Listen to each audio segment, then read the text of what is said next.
How well do you know the Igbo language, culture, and heritage? Here in this video, we will look at 10 harmful evil traditional Igbo practices that you don't know. Most of these practices no longer exist, but sadly, some still survive in few places today. These harmful Igbo traditional practices include 1. Widowhood rights. Widows face severe restrictions, such as sitting on bare floors and being confined for weeks, often leading to psychological trauma. 2. Female genital mutilation, FGM. This practice inflicts physical and emotional harm on women, often performed without anesthesia.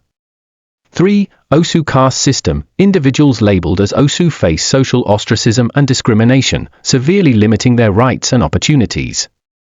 4. Forced marriages. Young girls are often married off at very young ages, leading to health complications and loss of autonomy.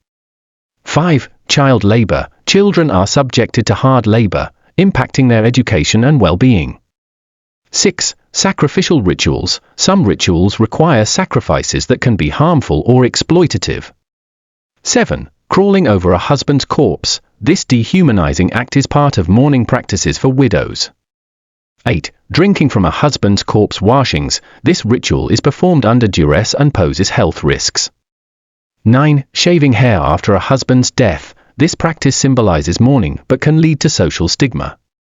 10. Ostracism and banishment. Offenders of cultural norms may be exiled or ostracized, causing social isolation and distress. Subscribe to learn more. Stay blessed.